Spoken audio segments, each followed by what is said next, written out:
Hey guys, welcome back to my YouTube channel. तो आज हम पोथ सीरीज को फिर से कंटिन्यू करने जा रहे हैं। तो जैसे कि हमने प्रीवियस एपिसोड में देखा था, होटियन बोलता है कि मैं होली डोमेन में नहीं गया हूँ, पर चाहे कुछ भी हो, चाहे तुम्हारी डोमेन की बात हो चाहे होली डोमेन की बात हो, जो भी लोग होते हैं उनका ये मोटिवेशन होता है कि वो स्ट्रॉन्गेस्ट बनना चाहते हैं, वो हाई लेवल पे पहुंचना चाहते हैं। टर्टल सेंट, तुम भी तो ऐसे चाहते हो गया ना, यही तो मीनिंग है लाइफ का। तो एपिसोड नंबर 361 की स्टार्टिंग होती है। टर्टल सेंट बोलता है ये जो मीनिंग है ये सच्ची मुझे इतना भी ज्यादा इंपॉर्टेंट नहीं है। होटियन बोलता है कि इंपॉर्टेंट चीज ये होती है, मतलब अगर तुम भिखारी की बात की जाए, मतलब अगर करो तुम उसकी बात, तो अगर उसे खाने के लिए ब्रेड मिल जाएगा जब वो मरने लगा हो भूख से, तो वो ज्यादा अच्छा है। तो वो तो उससे ज्यादा ग्रेट होगा जब कोई ट्रू गॉड सेंट बनने की सोचता है या फिर कर पाता है उसे। अगर कोई इंसान डिटरमाइंड होता है किसी चीज को पाने के लिए, तो सब कोई चीज के लिए उन्हें मीनिंग ही होता है, वेल मीनिंग होता ही है। मगर छोटी सी बात है कि अगर तुम कुछ पाना चाहो तो उसकी इंपॉर्टेंस है ही। वेल पता नहीं क्या बोल दिया मैंने। टर्टल सेंट बोलता है कि हाँ, काउंटलेस बींग्स है मेरे अंदर, तो शायद मैं भूल गया हूँ कि मेरे को कैसे रिस्पेक्ट देनी है लिविंग बींग्स को। मेरे को ऐसा लग रहा है कि तुम भूल गए हो कि तुम्हें कैसे रिस्पेक्ट देनी है मुझे। मैं ट्रू किंग हूँ यहाँ का। वो टैन बोलता है कि मुझे कोई रीजन नहीं है तुम्हें सर्व करने के लिए, क्योंकि मैं एक डेड मैन ही हूँ, मैं मरने वाला हूँ। मैं भी नहीं तो मैं थोड़ी देर में तो मर ही जाऊंगा। एक ऐसा पर्सन जो ऐसे ओबीडेंट बिहेव करता है और कुछ नहीं कर पाता, वो असली का डरपोक होता है। टर्टल सेंट बोलता है कि हाँ तुमने सही बोला, मेरे साथ चलो चलो उनसे मिलते हैं। माउंटेन क्लैन का पैटेज बोलता है कि तुमने कुछ देखा। चीफ बोलता है कि जो मेरे आई ऑफ नेथिलिटी है वो किसी ने तोड़ दी है। लास्ट मोमेंट में मैंने दो फिगर्स देखे जो आ रहे थे, वो टैनमिंग और टर्टल सेंट आ रहे होते आगे से। माउंटेन क्लैन का पैटेज बोलता है कि तुम कौन हो। टर्टल सेंट बोलता है कि मैं मास्टर इस प्लेस का। वो तीनों हैरान हो जाते हैं और नीचे झुक के बोलते हैं कि मैं तुम्हारा वेलकम करता हूँ लॉर्ड। टर्टल सेंट बोलता है कि शांत रहो। टर्टल सेंट बोलता है कि ठीक है, मुझे पता है कि तुम डिवाइन डाव को पास करने की ट्राई कर रहे हो, तो मैं सीधे सीधे बोलता हूँ ऐसे आइडियाज पॉसिबल नहीं है गोल्डी रिफाइनमेंट लैंड में। तुम्हारे पास कोई भी रास्ता नहीं है इस प्लेस को छोड़ने का। अगर तुम चले जाओगे तो तुम्हें पता है ना क्या होगा। वो चुप होते हैं। चीफ बोलते क्या क्या कोई भी रास्ता नहीं है क्या। टर्टल सेंट उसकी तरफ देखता है और बोलता है कि तुम्हें इस लिटिल फ्रेंड को शुक्रिया बोलना चाहिए। अगर इसने मेरे को कन्विंस नहीं किया होता तो मैं तुम्हें ये मौका कभी नहीं देता। तो मैं चलो तुम्हें चांस देता हूँ डिवाइन डाव को कॉम्प्रीहेंड करने के लिए। जो 3000 ग्रेट डाव्स हैं वो कंडेंस हो सकते हैं एक डिवाइन स्पार्क बनने के लिए। बात यही है कि जो गोल्डी रिफाइनमेंट लैंड है उसमें ऐसे रूल्स नहीं है हेवनली डाव के रिगार्डिंगली। पर जैसे कि तुम्हारी पावर है, एक डिवाइन स्पार्क को कंडेंस करना आसान होगा तुम्हारे लिए, पर तुम्हारे पास सिर्फ एक ही चांस होगा। अगर तुम सक्सीड करोगे या ना, ये तुम्हारी कॉम्प्रीहेंशन और स्ट्रेंथ के ऊपर डिपेंड करता है। वेल जैसे तुम लो ऑफ आइस को कॉम्प्रीहेंड कर रहे हो, तो ऐसा टाइम आएगा जब तुम डिवाइन स्पार्क को क्रिएट कर पाओगे अपने इंटरनल वर्ल्ड में उस पावर से रिलेटेड। ऐसा वैसा होता कुछ। टर्टल सेंट बोलता है कि जो माउंटेन क्लैन है, तुम्हारी जो स्ट्रेंथ है वो तुम्हारी प्रायोरिटी है। ऐसे कम ही लोग होते हैं जो स्ट्रेंथ में प्रायोरिटाइज होते हैं होली डोमेन में, पर जो ट्रू गॉड स्ट्रेंथ में कल्टीवेट करते हैं उन्हें अंडर एस्टिमेट नहीं किया जा सकता। जो लोग प्योर स्ट्रेंथ में रिलाई करते हैं वो किसी भी चीज को डिस्ट्रॉय कर सकते हैं अपने बेयर हैंड से। टर्टल सेंट एक क्रिस्टल टाइप को फॉर्म कर देता है। माउंटेन क्लैन का पैटेज बोलता है मास्टर ये तो सिर्फ पावर एसेंस है। टर्टल सेंट बोलता है जो स्ट्रेंथ डिवाइन डाव होता है वो सबसे ज्यादा कैजुअल होता है। तुमने ना ही डाव प्लेटफॉर्म को फोर्ज किया है और कंडेंस किया 9 स्टार्स को, पर तुमने काफी ज्यादा मतलब मेरे पावर एसेंस को ऑब्जॉर्व किया है। तो तुम कंप्लीटली रिलाई कर सकते हो इस पावर के ऊपर और डायरेक्टली कल्टीवेट कर सकते हो पावर ऑफ डिवाइन डाव को। वो जो क्रिस्टल्स होते हैं वो ऐसे उड़ रहे होते हैं और सभी जो वहां पे मार्शल आर्टिस्ट होते हैं उनके सर में चल जाते हैं। माउंटेन क्लैन का पैटेज बोलता है कि एक कलरफुल पावर मेरे माइंड में अपेयर हुई है, ये काफी होगी डिवाइन डाव को कॉम्प्रीहेंड करने के लिए।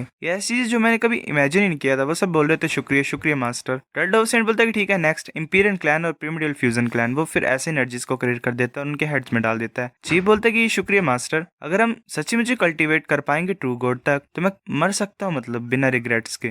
टर्टल सेंट बोलता है कि मैं ये इसीलिए कर रहा हूँ क्योंकि ये जो यंग मैन है मेरे सामने, इसने बोला मुझे थर्ड टाइम के बाद ये तुम्हारे ट्रेनिंग ग्राउंड्स पे जाएगा। अगर तुम शुक्रिया बोलना चाहते हो तो इसे शुक्रिया बोलना। माउंटेन क्लैन के लोग बोलते हैं कि हमारा माउंटेन क्लैन हमेशा इसके लिए ओपन होगा। एम्पीरियन क्लैन के बोलते हैं कि योर एक्सीलेंसी, मुझे लगता है कि तुम कल्टीवेशन पे फोकस करते तो हमारे एम्पीरियन क्लैन को फॉलो करना मतलब आना हमारे पास। मैं एम्पीरियन क्लैन का चीफ हूँ, मैं हमेशा रेडी होऊंगा तुम्हारे अराइवल के लिए। होटैन बोलता है सभी शुक्रिया। टर्टल सेंट बोलता है कि तुम्हारे पास काफी ज्यादा अपॉर्चुनिटीज मिल गई है ना, और ट्रेजर्स मिल गए यहाँ पे आते हुए, तो ये जो एक्सप्लोरेशन है तुम्हें इसे रोक देना चाहिए। जो चीजें तुम चाहते हो वो इस डोर के पीछे नहीं है, तुम यहाँ से जा सकते हो। वो सब बोलते हैं ठीक है। वो जा रहे होते हैं। होटैन पीछे की तरफ देखता है और सोच रहा होता है मैं ये सोच रहा हूँ कि लूजेंग की फिजिकल रिफाइनमेंट कैसे जा रही होगी। फिर ऐसे हमें सभी ड्रैगन दिखा देते हैं और वहां पे वो जो गोल्डन होता है वो भी होता है। ब्लैकस्मिथ सेंट बोलते हैं 9 ड्रैगन्स, वो भी उनकी सोल्स हो। तुम एक टाइम पे लूज आओ के कॉन्ट्रैक्टेड बीस्ट थे है ना। पहले उसे सेंट एम्परर ऑफ बीस्ट बोला जाता था होली डोमेन में। वाह क्या ही कूल नेम है ना। जितने भी सेंट्स हैं उनमें सिर्फ उसी के पास सबसे ज्यादा कॉन्ट्रैक्टेड बीस्ट थे और तुम लोगों ने भी एक्नॉलेज किया उसे अपना मास्टर। अब जो universe of great expense danger में है तो ये बहुत ज्यादा बड़ी हेल्प हो जाएगी लूजेंग के लिए अगर तुम अपने आप को लूजेंग के साथ रिफाइन कराने के लिए तैयार हो जाओ। तो तुम अपनी बॉडीज को रिकवर करने की सोच रहे हो ना, या फिर तुम अपनी साउल को गिव अप करना चाहते हो और स्पिरिट को भी? well, अच्छा, ये एक तरह से सेक्रीफाइस करने को बोल रहे हैं अपने आप को, ड्रैगन्स को। Guys I need them to survive because I like dragons. Elder dragon बोलता है कि हम मना करते हैं। शाबाश। वो बोलता है कि हमारे पास अभी मतलब कुछ प्रॉब्लम चली हुई है ट्रू ड्रैगन रेलम में। कुछ लोग हैं, कुछ ड्रैगन्स हैं जिन्होंने रिबेल किया मेरे क्लैंसमैन्स के अगेंस्ट में, तो हम अभी अपने आप को ऑफर नहीं कर सकते हैं। और ऐसी बात नहीं कि हम हेल्प नहीं कर सकते हैं, अगर हमारी बॉडी रिस्टोर हो जाएगी तो हम हेल्प करेंगे ही। ब्लैकस्मिथ सेंट बोलता है ठीक है मैं समझता हूँ। वो फ्लेम्स को यूज करता है उस ब्लैक वाली को और बाहर निकाल देता है, वो आगे की तरफ बढ़ता है और एक ग्रेट यिन यांग रिवॉल्विंग फायर रे को क्रिएट कर देता है लूजेंग के अराउंड में। वो बोलता है कि जो डिवाइन फायर कॉल्डन है वो एंशिएंट ट्रेजर है होली डोमेन का, जिसके पास ब्लैक फायर है। ये यांग स्प्रिंग एसेंस फायर जो है और मिक्स्ड युआन ट्रू फायर है, उनके कंपैरिजन में 3 ग्रेट फायर्स होती थी उनमें से एक। पर ये बुरी बात है कि मैं इतना ज्यादा स्किल नहीं हूँ इसे यूज करने के लिए। चलो भूल जाता हूँ। लूजा और टर्टल डव सेंट का डिसीजन है, मेरे को सिर्फ केयरफुली यूज करना है। वो लूजेंग को उठा देता है, लूजेंग ऐसे बीच में खड़ा होता है, एक तरह से अनकॉन्शियस ही शायद है। ब्लैकस्मिथ सेंट सोच रहा होता है कि जो ग्रेट यिन यांग डिवाइन डाओ जो मैं कल्टीवेट करता हूँ वो रिफाइन कर सकता है प्रिमिडियल केओस सुप्रीम ट्रेजर्स को, पर मैं सिर्फ प्रिमिडियल केओस सुप्रीम ट्रेजर को रिफाइन नहीं करना चाहता हूँ, मैं किसी नई चीज को ट्राई करना चाहता हूँ। ब्लैकस्मिथ सेंट बोलता है कि तुम इस प्लेस से जा सकते हो, मैं ये बिलीव करता हूँ कि तुम यहाँ पे बोरिंग से वर्ल्ड में नहीं रहना चाहते हो ना लंबे टाइम से। ड्रैगन बोलता है हाँ ठीक है, वो वहां से चले जाते हैं। ब्लैकस्मिथ सेंट बाहर आता है और बोलता है कि लाउज यू अपना बेस्ट करना फ्लो ऑफ टाइम को कंट्रोल करने के लिए, इसे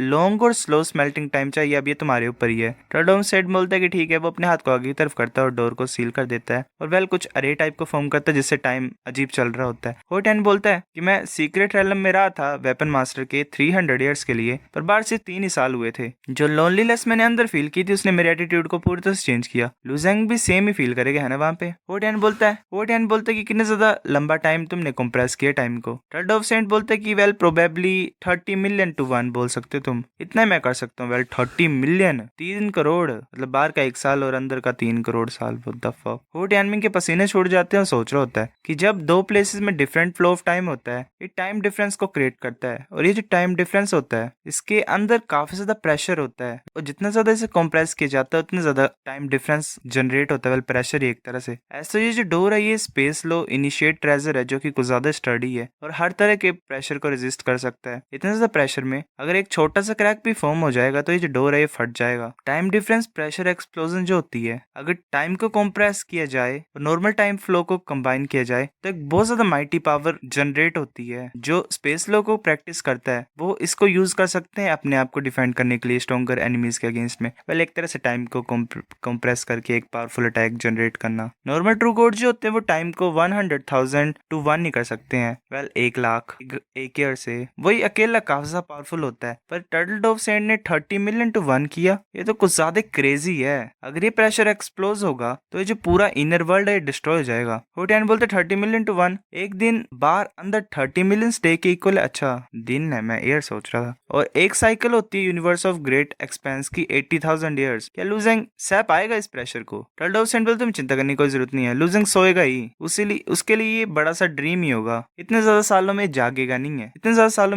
नहीं। और डैनमिंग चुप होता है और बोलता है अगर ऐसी बात है तो ये तुम्हारे ऊपर, ये टर्टल डोव सेंट, ये तुम्हारे हाथों में। हम फिर लूजेंग दिखा देता है वो ऐसे ही बेहोशी होता है और उसकी बॉडी में मार्क्स अपेयर हो रहे होते हैं। जुन बाहर आ जाती है, लूजेंग की तरफ देख रही होती है हैरानी से। वो सोच रही होती है ये तो ग्रेट यिन-यांग रिवॉल्विंग एरे है। ऐसा बोला जाता है कि यही एक इंपॉर्टेंट चीज होती है पिरामिडल के सुप्रीम ट्रेजर को रिफाइन करने के लिए। इससे लूजेंग की फिजिकल बॉडी और इंटरनल वर्ल्ड में काफी ज्यादा चेंजेस आएंगे। जुन लूजेंग के गाल को टच करती है और बोलती है मैं काफी ज्यादा दिनों से वेट करी थी जब टाइम स्टॉप हो, ताकि मैं क्वाइटली तुम्हारे साथ रह सकूं। जो मेरी विश है वो फाइनली ट्रू हो गई है। ये भी लूजेंग के प्यार में है। हे यहाँ पे कुछ ज्यादा नाइस है। ऐसा तो बार सिर्फ एक ही दिन हुआ है, पर यहाँ पे ये 80,000 ईयर तक रहेगा। जल्दी स्ट्रॉन्ग बनो, मैं काफी ज्यादा खुश हूँ।